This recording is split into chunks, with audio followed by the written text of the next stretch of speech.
Queridísima familia del canal En Defensa de la Fe, gracia y paz de nuestro amado Señor Jesucristo para todos ustedes. Es una gran alegría compartir este programa con el Señor Jesucristo de compañero, de guía, de director, pero también con mi hermano Nixon Simanca, a quien ustedes dijeron, por favor, vuelve al canal. Y él muy amablemente aquí está con nosotros. ¿Cómo estás, Nixon? Muy bien, gracias Natanael. Feliz de estar acá y poder seguir compartiendo pues ese amor no comprendido por muchos que Dios tiene para nosotros y que ha demostrado a través de su Hijo Jesús.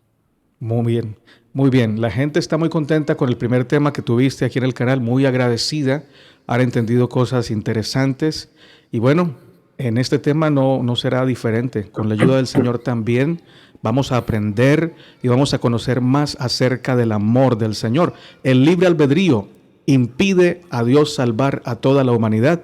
Nixon, el tiempo es tuyo. Listo. Bueno, mi hermanito, una de las cosas que vi del video anterior, una de las interrogantes que hicieron unas 4 o 5 personas en los comentarios, cuando tocamos el tema de la salvación para todos y surge el cuestionamiento de que, bueno, pero, ¿y entonces dónde queda mi libre elección? Porque si yo elijo, ¿cómo entonces Dios va a salvarme si yo estoy eligiendo la muerte aparentemente, ¿no? Y en razón a eso, pues con el hermanito Natanael decidimos darle continuidad a este mismo hilo de temas para contestar esas interrogantes, quitar ese velo que muchas personas tienen que le ponen una camisa de fuerza a Dios, ¿no? Para la salvación. Entonces, este es el tema de hoy. ¿Será que el libre albedrío entonces le impide salvar a Dios a toda la humanidad? Entonces, lo primero que hay que preguntarse, porque ese invento, ¿no?, del libre albedrío viene por la cultura occidental. Esa cosa no existe allá ¿cómo se llama? Para los judíos tanto. Porque si tú buscas en la Biblia o buscas en el Antiguo o en el Nuevo Testamento, no vas nunca a ver que el hombre de alguna forma tiene libertad absoluta de elección. Y entonces, no sé por qué razón las religiones acá en Occidente han metido esa idea de que, bueno, no, tú tienes libre albedrío porque tú eliges, porque tú puedes hacer tus elecciones, o eliges a Cristo, o eliges a Satanás, etcétera, etcétera. Pero realmente si tú buscas en la Biblia este término, no lo ves por ningún lado, ni en el Antiguo ni en el Nuevo Testamento. E incluso lo puedes ver que muchos hombres trataron en la historia de la humanidad tomar esa libre elección, pero ya vamos a ver quién realmente es el que tiene ese libre albedrío y quién realmente es el que hace esas elecciones, ¿no? Eh, y sale una pregunta, pero entonces ¿alguna vez existió esta libertad? Es la pregunta que viene inmediatamente. Y yo te digo, sí, alguna vez sí existió esa libertad del libre albedrío realmente. Cuando tú tienes libre albedrío, tú tienes libre albedrío cuando tú eres libre de verdad del pecado y estás anclado 100% a Dios. ¿Cuándo ocurrió esto? En el jardín del Edén. ¿Cuándo? Cuando Adán era un ser 100% espiritual, dependiente de Dios. Allí en ese momento, tú sí puedes ejercer la verdadera libertad, el libre albedrío. Allí lo tuvo. Pero la pregunta es entonces, ¿qué pasó después? ¿Qué sucedió con Adán? Entonces nosotros podemos ver en la palabra de que hubo una muerte, que es la muerte espiritual, es la muerte simbólica que Dios le advirtió a Adán y Eva que iba a ocurrir si comían del fruto del árbol del conocimiento, del bien y del mal. Y entonces esa muerte fue la separación espiritual del hombre con Dios. Y entonces la pregunta es, ¿cuál es la condición del ser humano? Si yo te preguntara a ti, Natanael, ¿cuál es la condición del ser humano? ¿Qué crees tú ahorita en la actualidad con lo que estamos viendo? ¿Cuál es la condición por defecto del ser humano? Esclavo, es Es, esclavo ¿Esclavo de qué cosa? del pecado, de sí Listo, mismo. correcto. Entonces, aquí, por ejemplo, vemos en Juan 8:34, dice, os aseguro que todo el que comete pecado es esclavo del pecado. Vemos en Romanos 6:18, ahora son libres de la esclavitud del pecado y se han hecho esclavos de la vida recta. Romanos 7:19, quiero hacer lo que es bueno, pero no lo hago. No quiero hacer lo que está mal, pero igual lo hago. Pablo a mí me encanta mucho porque él trata de ilustrar de alguna forma lo que es esta condición del ser humano. En el momento que Adán y Eva pecan, ellos caen, se hacen esclavos del pecado, y todas las personas que nacen de allí para acá nacen por defecto como esclavos del pecado. Entonces, yo te pregunto a ti que me ves, si tú eres por defecto esclavo del pecado, ¿cómo tú dices que tienes libertad? ¿Cómo que tú dices que tienes libre albedrío? Mira, mi hermano, que me ves, mírame bien y razona conmigo. Si realmente fueras libre, tú no hicieras entonces lo bueno, no tendrías la libertad de hacer lo bueno. Y entonces, ¿cómo es que Pablo dice que quiero hacer lo bueno, pero no lo hago? Si realmente pudieras elegir hacer el bien siempre, créeme que si tuvieras la elección de hacer el bien por tus propias fuerzas, no hubiese sido necesario el sacrificio de Cristo en la cruz para empezar. Los judíos hubiesen podido cumplir las exigencias de la ley a la perfección. ¿Por qué? Porque tienen libre elección. Y todos seguiríamos la voluntad de Dios porque, mi hermano Natanael, ¿quién no quiere hacer lo bueno para que todos vivamos en paz y tranquilidad? Todos quisiéramos hacer lo bueno y vivir en paz y tranquilo. Pero realmente nuestra condición es de esclavos del pecado. Entonces, esto me hizo recordar a este versículo, ¿no? De Jeremías 10:23, en el cual vamos a analizar y a reflexionar para ver varios ejemplos en la Biblia que esa ilusión de libre albedrío realmente no es bíblica, ¿no? Jeremías 10:23 dice: conozco, Señor, que el hombre no es señor de su camino, ni del hombre que camina es el ordenar sus pasos. Interesante, ¿no? Entonces aquí yo les quiero ilustrar lo siguiente, ¿no? Pero entonces, ¿qué prevalece o quién es el que decide? ¿Quién es el que tiene verdadera libertad de elección? Entonces ya lo vamos a ver acá.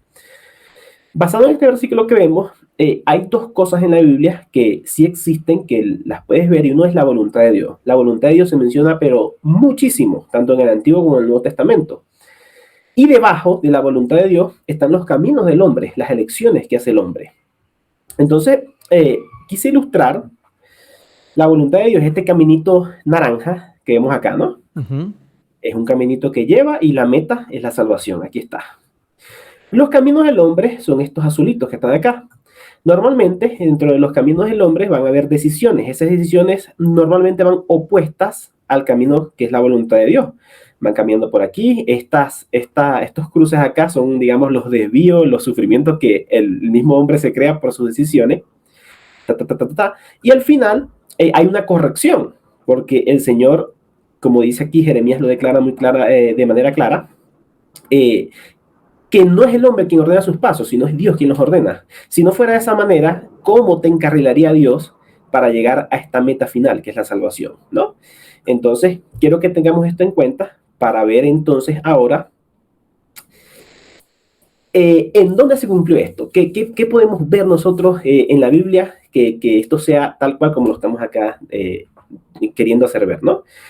Y a mí me interesa que analicemos esto, ¿no? La señal del profeta Jonás. En Mateo 16:4, cuando los fariseos, a pesar de que Jesús de alguna forma había mostrado muchos milagros, muchas señales, aún así, en Mateo 16:4, los fariseos estaban viendo una señal que probara que Jesús era el Hijo de Dios, ¿no? Y es muy curiosa la respuesta que le dio Jesús, porque dice: la generación mala y adúltera demanda una señal, pero no le será dada, sino la señal del profeta Jonás. Y yo quiero que analicemos en parte a qué se refería Jesús, porque le dio como señal la del profeta Jonás, ¿no? Entonces, ¿quién era Jonás y qué curiosidades tiene este personaje, ¿no? Entonces a mí se me ocurren aquí varias. Era un hijo de Israel, perteneciente a la simiente de Abraham. De hecho, eso se demuestra cuando él se revela a los que estaban con él en la barca, ¿no? Es escogido como profeta por Dios para cumplir una misión. Debe llevar palabra de juicio contra Nínive. Y aquí cuando yo digo esto, y cuando yo tuve una vez la lección, ¿no? En la escuela sabática, antes de que yo me retirara de la iglesia, yo les comentaba, y él era un hombre que no amaba a Dios. Y todos me miraron como, ¿cómo? Y tampoco era un hombre que sentía amor por su prójimo, él no sentía amor por su prójimo. Y entonces la gente me miró como que, ¿cómo? Si eres un profeta de Dios, ¿cómo es posible esto?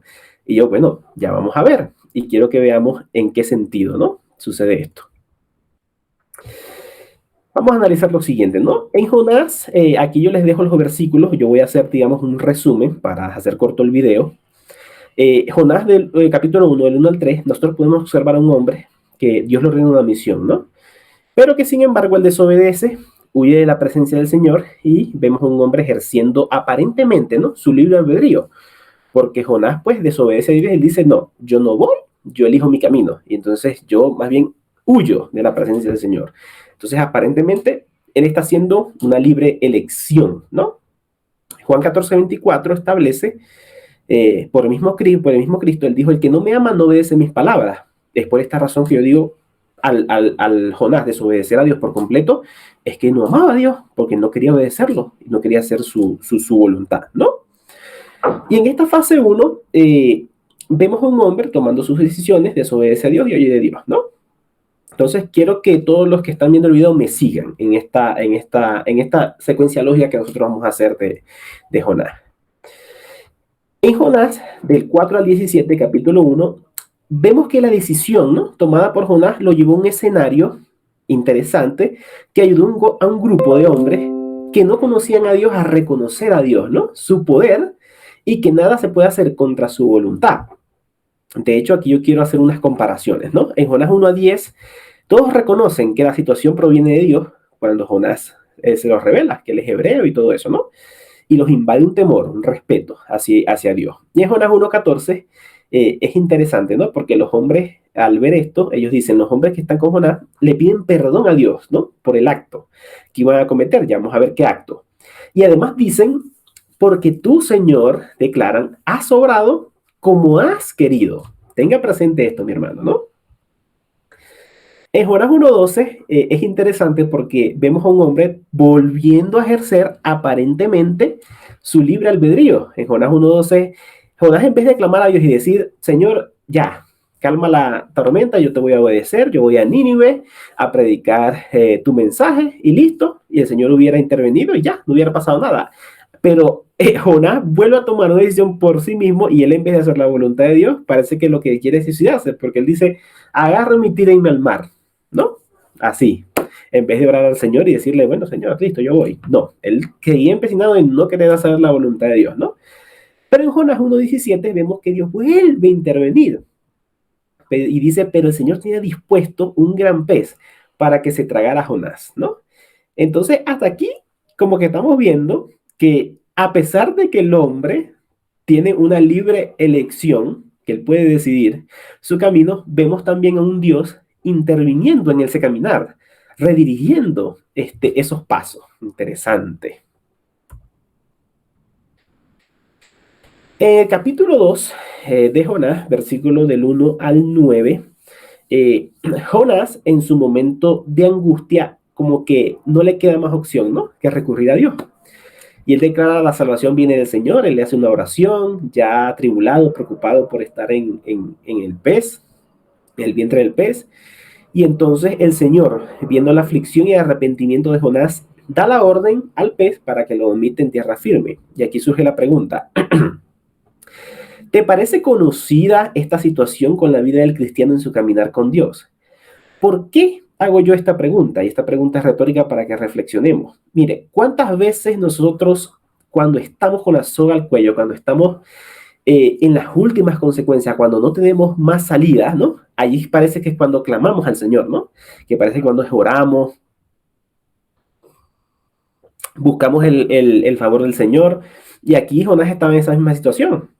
Estaba dentro de un pez, 3 días, 3 noches allí en sufrimiento, y ella no se acuerda del Señor y bueno, pide la salvación, ¿no? Hasta aquí, yo te hago una pregunta, Natanael. ¿Jonás conduce su camino basado en sus decisiones o Dios hace su voluntad según su propósito? ¿Qué crees tú? Está más que claro. Dios hace su voluntad según su propósito. Correcto, muy bien hasta aquí entonces. ¿Qué pasa en Jonás capítulo 3? Aquí es interesante, ¿no? Porque aquí como que ya Jonás cambia un poquito la perspectiva. Y entonces aquí podemos observar a un Jonás resignado a cumplir la voluntad de Dios. Él ordena nuevamente que vaya a Nínive y esta vez sí lo obedece. Entonces Dios le ordena el mismo mensaje que le dio al principio, que vaya a Nínive a predicar el mensaje que le había dado. Y Jonás esta vez se levanta, va a Nínive a proclamar ese mensaje, ¿no?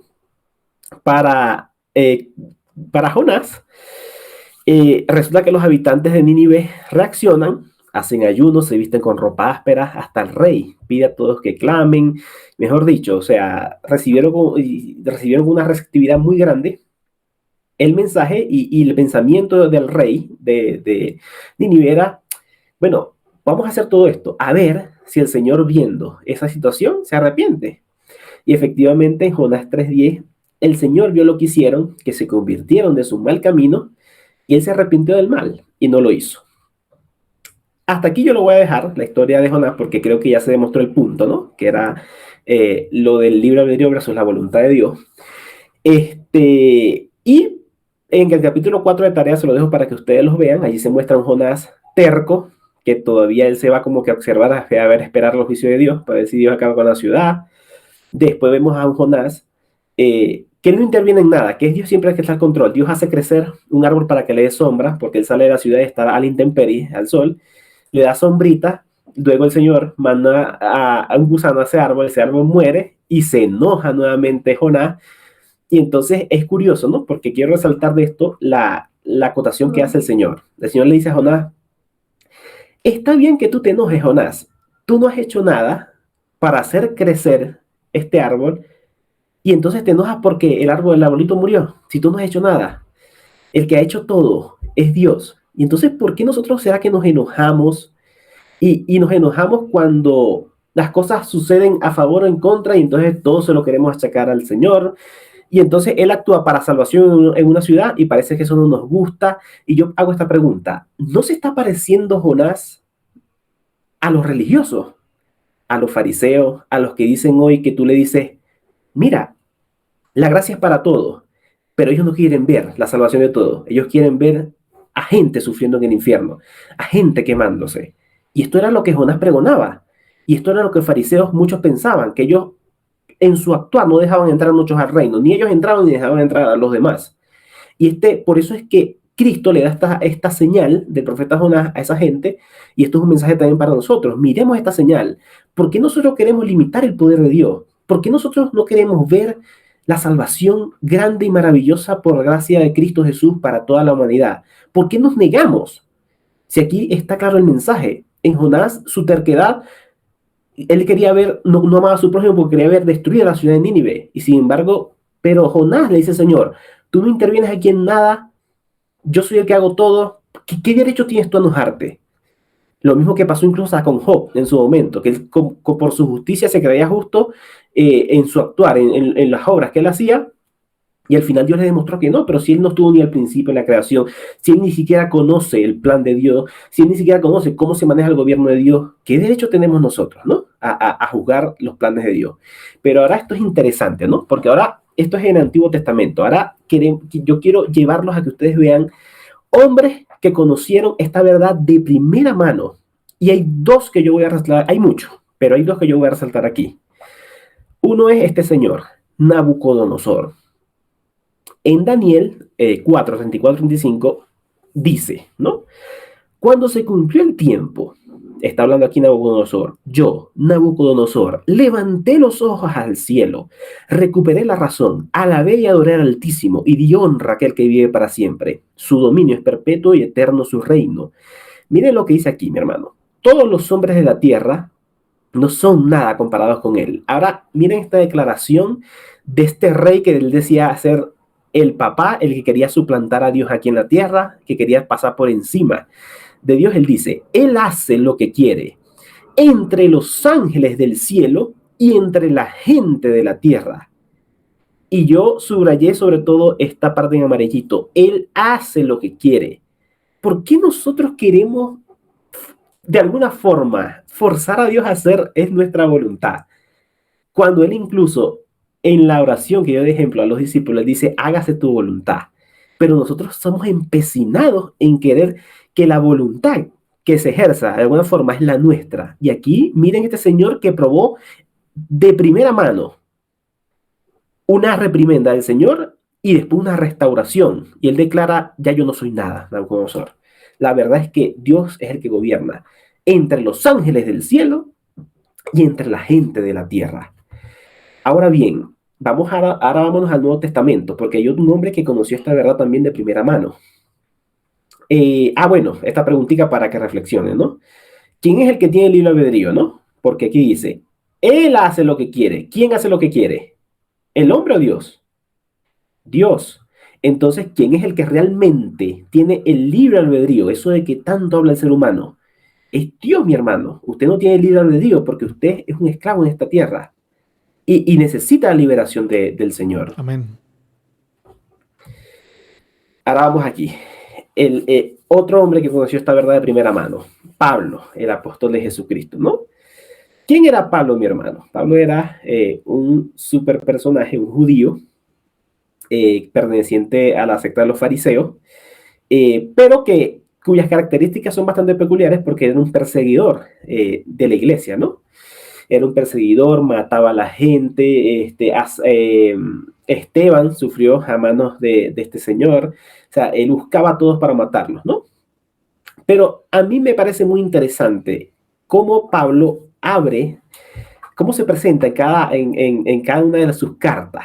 A mí me parece muy interesante porque él dice, yo, Pablo, por ejemplo, en Romanos 1:1 dice yo, Pablo, esclavo de Cristo Jesús y elegido por Dios para ser apóstol.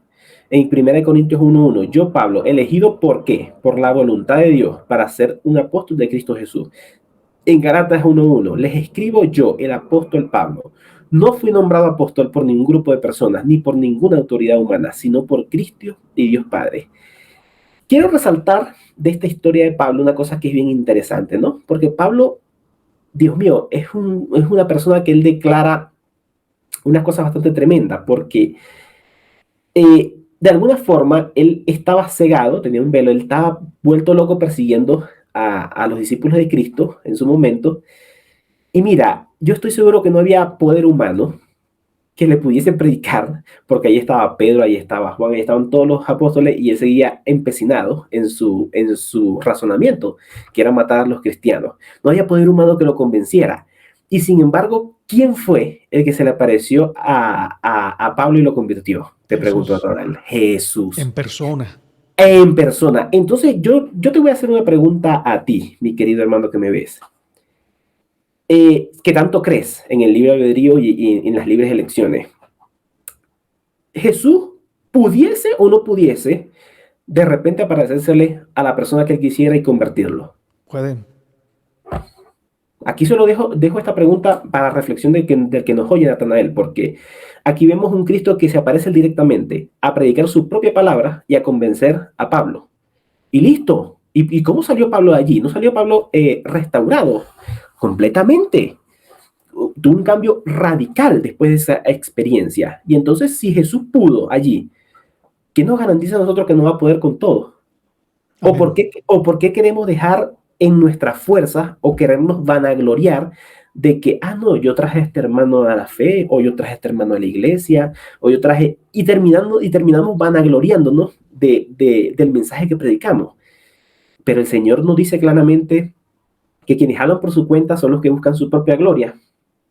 Se los dejo a modo de reflexión, porque el trabajo lo hace Cristo en todo, mediante su Espíritu Santo. No es porque tú lleves allá o porque tú prediques aquí, es porque tú siembras la semilla de la palabra, pero quien la hace florecer es Cristo Jesús. Entonces, en nosotros no hay mérito alguno, nosotros somos insignificantes delante de Cristo Jesús. Es Cristo quien hace el trabajo por nosotros, por su buena voluntad. Y qué interesante, Nixon, que si aparece Jesús y no le dice a Pablo, bueno, como tú me has estado persiguiendo, ahora yo te voy a dar duro a ti. No, aparece para hacerlo reflexionar, para que cambie su camino. O sea, Jesús no le paga mal por mal y le muestra una revelación que era lo único que el Señor sabía que iba a conmover a Pablo, que creo que es lo que va a pasar al final, ¿no? Con la humanidad. Totalmente. Y bueno, después podemos tener un tema, ¿no? Que también es interesante, que estoy aquí acordándome de esas palabras que tú me dices, que aparecen en el Antiguo y en el Nuevo Testamento, que tiene que ver precisamente con eso, ¿no? La intervención de Dios en el asunto de la salvación directamente. Porque en Apocalipsis se muestra a un Juan, por ejemplo, que él está viendo una visión, ¿no? Y está entonces el ángel, el último ángel, está con un rollito en la mano y el ángel le ordena, el hombre que está con Juan, que es Cristo, le ordena a que vaya hacia el ángel, tome el librito y se lo coma, ¿no? Y entonces le supo un sabor dulce en la boca Y amargo en el vientre. y amargo en el vientre. Y Jeremías también tiene una analogía. No recuerdo, creo que el capítulo 41, creo que lo leí, hace una analogía de esto, ¿no? ¿Por qué? Porque ese sabor dulce en la boca representa a el trabajo que aparentemente el hombre está haciendo en el nombre del Señor, ¿no? Que supuestamente estamos predicando lo que es, estamos haciendo el trabajo que es, mostrando aquí, mostrando allá, etcétera. Sí, sí, el que está el Señor y hablamos del Señor y del Señor y del Señor. Pero que cuando se digiere todo ese trabajo que se hizo, pareciera que es amargo en el estómago. Y es interesante porque el ángel le ordena a Juan inmediatamente, ve y vuelve a predicar. O sea, parece que ahora que ya sabe, ahora que en ese libro que está contenido, está escrito por delante y por detrás, el verdadero evangelio de la salvación, del amor de Cristo de verdad, ahora sí parece que lo mandara de nuevo a predicar. Entonces, en ese pregón final. Entonces, es interesante porque muchos nos vanagloriamos de los mensajes que hicimos, de esto, de aquí, y sobre todo la iglesia, ¿no? Porque las iglesias, sus doctrinas son tan cerradas, y aquí no hablo del adventista, hasta que me ve, porque aquí parece que he visto mucho en los comentarios que, ay, ¿por qué le tiran tanto a los adventistas? No, mi hermano, es a todas, porque todas son hijas de la gran ramera. Y entonces, hay un mensaje cerrado que ellos no permiten, digamos, comerciar con una persona, por ejemplo, como nosotros, que venga a hablarle de la salvación para todos. Entonces ellos no. Allí lo que es lo que ellos dicen, es todo cerrado, ¿no? Y eso es contraproducente, eso es totalmente contraproducente, y por eso es que esas iglesias están enviando un mensaje equivocado, y al final el Señor mismo, Dios mismo tiene que enseñar, porque esto es declaración de la palabra.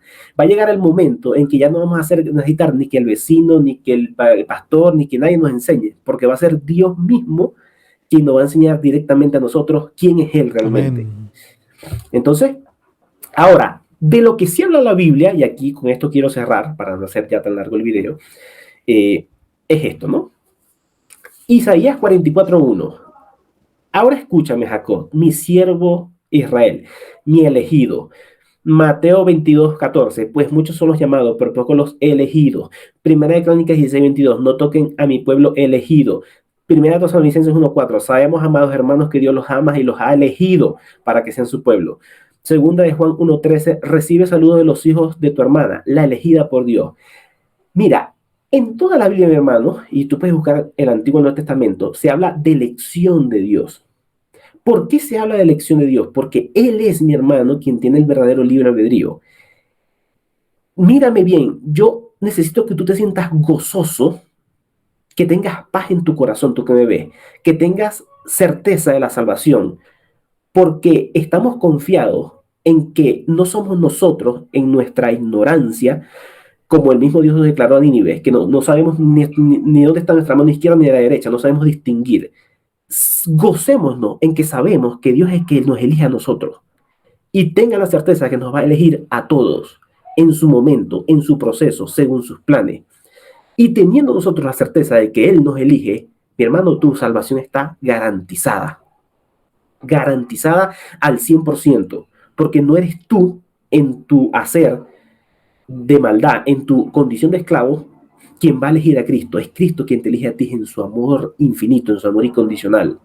Y Él es el que va a hacer el trabajo para transformarte a ti en lo que haya que hacer para que quedes pulidito para heredar ese reino de los cielos. Entonces, si la Biblia me habla a mí siempre de elecciones de Dios, quien es el que verdaderamente lleva albedrío, ¿por qué yo vengo a hablar y a imponer de que yo tengo libre elección cuando mi condición es de esclavo? ¿De dónde sacamos eso por amor a Dios?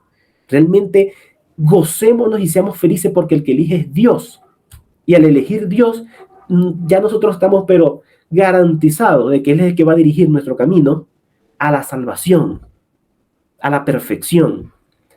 Entonces, vivamos confiados, mis hermanos, porque predomina la voluntad de Dios. Y entonces este es el mensaje que quería presentarles hoy, Natanael, para todos esos que tienen dudas de la salvación porque supuestamente nosotros elegimos. Gloria a Dios, gracias Nixon. Excelente tema y como siempre muy estructurado, muy claro. Queda en nuestros corazones y hay un júbilo en nuestro ser al saber las buenas nuevas. Gloria a Dios, predomina la voluntad de Dios. qué forma de terminar tu presentación, porque la voluntad de Dios es que todos los hombres sean salvos y vengan al conocimiento de la verdad. Gloria a Dios. En cambio, la voluntad del pecado es que todos nos perdamos y que nos separemos de Dios eternamente. Predomina la voluntad de Dios, no la del pecado. Excelente. Total. Y entonces, y bueno, más adelante quizás me gustaría tocar el tema de Satanás, porque ahí está también anclado estas ideas del libre albedrío son precisamente metidas por el mismo Satanás en el corazón de las personas. Sería bueno ese tema. Ajá, sería bueno, porque es él el que hace pensar a la persona que tiene libertad. Bueno, muy bien, ese tema queda pendiente. Gracias, Nixon. Dios te siga dando salud, vida y sabiduría. Bendiga a tu esposa, bendiga tu trabajo, toda tu familia, donde quiera que se encuentre.